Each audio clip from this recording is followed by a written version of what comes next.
Hey everybody, and welcome back to Gaijin Guide. And I know it's been a little while since we had a proper sit down and chat. You've probably just been watching videos I've uploaded via my phone and iPad recently, especially stuff from my recent vacation in Tokyo, which was super awesome.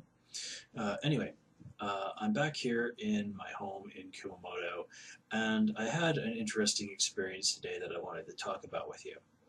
So today was a protest day that was organized by a group called the Japan First Party, who are basically a notable group of right-wingers here in Japan who are noted for their very strong anti-immigrant stance.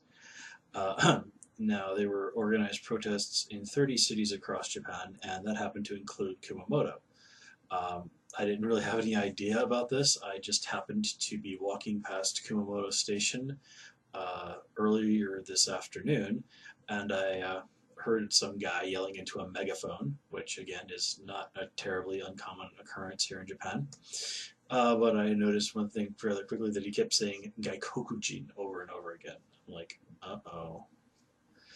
Yeah, when you has a now yes, Gaikokujin is the most polite way to say foreigner in Japanese, but when you are an actual foreigner in Japan, you kind of get a sense of when you're about to have an encounter with guys like this. I've had encounters with people like this in Japan and similar people in Korea, and yeah, it's just one of those things. You can sense what's coming, but I'm like, okay, well, let's go and see what's going on. And this is all made, this whole situation that I'm about to walk into is made even more bizarre because they were actually having a celebration at the station. There was actually like all these tents with food, there were chairs out there for an audience, and this lady up on stage singing some chipper pop song. And then just off to the left of all of this, you've got this group of anti-immigrant right-wingers, and fortunately, there was also a counter-protest group there. The Japan First people, and this was kind of funny. There were actually, as best I could tell, like 7 of these guys. Most of them, unsurprisingly, seemed to be elderly men. There was one younger dude who looked like he was maybe in his late 30s or something, and he was recording the counter protesters who did exceed 7. I didn't get a good count, but I'm thinking somewhere in the neighborhood of at least 20 or so. Again, like part of this was blocked by the tents and stuff from the celebration that was going on nearby, and just the way I came into it, it was like I was actually standing behind the right wing guys, so I would have had to walk more or less sort of through the crossfire area of all of this, and yeah, I didn't want to attract the attention of the dude with the megaphone. There was a younger guy there, like I said, the younger guy in his 30s or something was recording the counter protesters on an iPad, and he noticed me when I like whipped out my phone and started taking a few pictures. Uh, but you know, to put it bluntly, I actually stood there for a moment, seriously debating with myself whether or not to just flat out flip these guys off. I mean, these guys say that they are just against illegal immigration. Yeah, well, we've got the same people who just say, oh, I'm only opposed to illegal immigration back in America, and it's really just a sad dodge for just blatant racism. So yeah, unsurprised. Now, let's be clear here. I'm a white dude from America. Okay, the only way I could be any higher up on the foreigner totem pole here in Japan is if I was actually good looking and had blonde hair and blue eyes. So yeah, they're going to have a very difficult time running somebody like me out of the country. But, and I've seen this from people here, even good-natured people whom I like quite a bit, that unsurprisingly, like in a lot of countries, poor people who don't speak the local language are not the most welcome by some people in Japan. And these right-wing types just exploit that for their own really just bigoted, ridiculous views. And, I mean, it really is sad that this is the state of the world, that we're seeing people like this gaining ground all over the world, here in Japan, in America, in Europe, all around the world. I mean, this is not the 21st century I hoped for when I was a kid, I'll tell you that much. But anyway, getting back to the story at hand, I did ultimately decide, no, I'm not going to flip these guys off as much as I might want to. One reason is, years ago when I was in college, I visited the DMZ in South Korea. And we got the tour from a guy from the American military. And he explained to us, when you're going around, please don't make obscene gestures towards the North Korean side. They've got cameras over there, and they might record those images and use them in anti-US propaganda. And again, there's a guy standing right there recording the whole thing with an iPad, doubtlessly looking for any kind of footage that he can use later on to push this hateful, bigoted agenda of these people. And a foreigner flipping these guys off is basically would have been gold for these guys. And so I'm like, okay, nope, keep your cool and just take a couple pictures and walk away. And I do have these up on my Tumblr and on my Twitter. I'll see if I can post a link in the description to my Tumblr. Anyway, like I said, there were counter-protesters here that had signs that said had signs in Japanese and English, like, Kumamoto against racism and like stamp out racism and all of that. And it is nice to know that there are people here in Japan who really are genuinely committed to the equality of all people. I mean, Japan is a great place to live, but it's certainly not the most ethnically diverse country in the world, and people here sometimes, usually not in any sort of malicious way, sometimes have a hard time wrapping their heads around multiculturalism as a concept. And, for all its flaws, that's just the norm in America. The idea of like, hey, there's all these kinds of different people, and our goal is to try and get along and try and be reasonably respectful to each other. Okay, well, I mean, of course, yeah, anyway.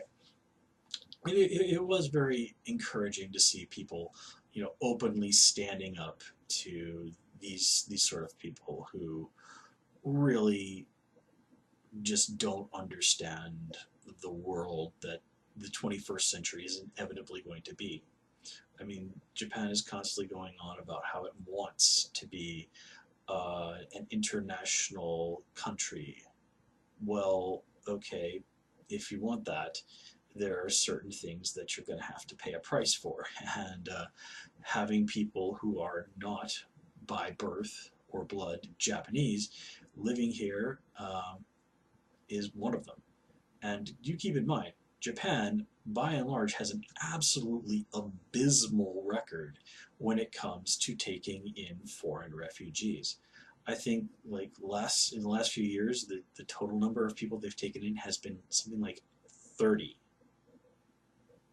So the Japanese government kind of huffs and puffs about how they want, Japan to be all international, but when it comes to, the idea that, we might have to sort of deal with people living here long term who are not Japanese, yeah, that really tends to get some hackles up, especially from people from the older generation.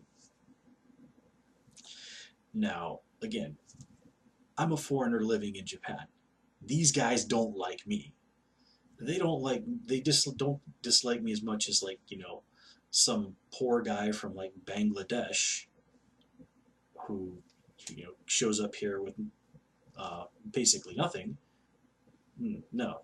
That guy's someone they dislike even more than me, but make no mistake. If they could throw me out of the country, they would certainly, go out and have a drink or two after that. So, again, being on the top of the foreigner totem pole, well, that just makes you a little bit of a smaller target. But that's all it is. Again, make no mistake, these guys don't want me here any more than they don't want, some, refugee from Syria. But nonetheless, there were people out there who far outnumbered these people and who were standing up to them. And yeah, Japan is not a perfect place, and it's full of imperfect people. You have people who are not really malicious, but just simply, I don't even really know if I want to go with the word xenophobic. They're just not used to dealing with people who aren't Japanese, and that's uncomfortable for them. You have, genuinely good people, and I've met many of them who understand that we all share this little blue marble together, and that everybody deserves to be treated fairly and equally. And then you have people like that who are just narrow-minded, bigoted idiots whose whole philosophy is rooted in fear and ignorance. We have them here in Japan, we have them in America, we have them in Germany, they have them in China, they have them everywhere. And all these people really do is make the world worse for everyone else. And they can say whatever they like, but at the end of the day, that's the truth.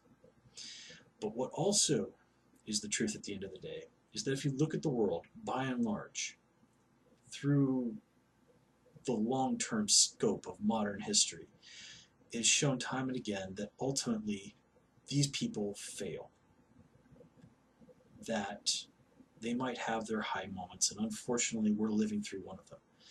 But ultimately, the goodness of people's hearts and the general dignity of humanity will ultimately win out.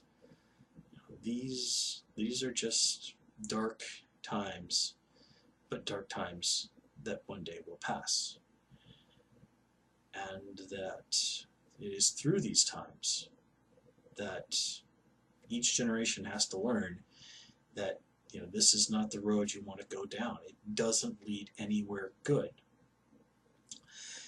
And I know that might seem a little Pollyanna in this day and age, but think about what the world was like 100 years ago, 1918.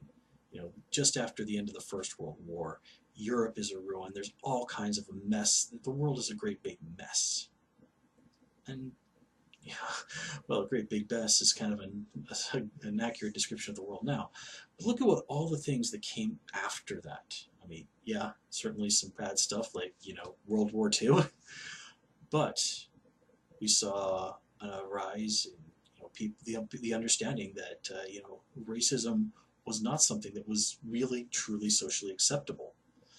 We saw the rise of, people saying like, hey, women are human beings, we need to treat them equally. We saw the global income of people worldwide rise.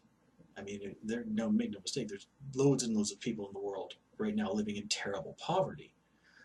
But even the poorest people in the world, and this is not me blowing smoke, this is like literal economic fact. Even the poorest person today is better off financially than the poorest person in the world 100 years ago. So I choose to have faith that ultimately all of this bad stuff, all of these people, like what I saw at the train station today, they're just going to end up on the scrap heap of, idiots and fools in history. And that the future, for all the challenges that we're going to have, is going to ultimately be a better place by the time the story of the 21st century is over. Now, again, some people might say that's kind of Pollyanna, but I disagree. One of the great follies that people have is this idea that cynicism is the same as wisdom. And I hate that point of view. It's unbelievably foolish to me. Now, you can't really go around deluding yourself about what is. False hope serves no one truly. But the thing about cynicism is that cynicism is about saying no. Cynicism is about giving up. Cynicism is about making no effort. to actually improve your lot in life or the world in general. Optimism is not anathema to realism. It's something that really should go hand in hand, because optimism is saying yes. Optimism requires an effort, or at least encourages an effort to better yourself, to better the world, to understand that, yeah, your efforts might fail or ultimately prove futile, but you miss 100% of the shots you don't take. If you never do anything to improve your life, if you never try to do anything to make the world better, then of course the world isn't going to get better, and there's a pretty good chance it will only get worse. So, yeah, to me, it's cynics, the naysayers, who are the truly naive people. Anyway, I think that's sufficient for today, guys. Thanks for tuning in, and I will catch you next time.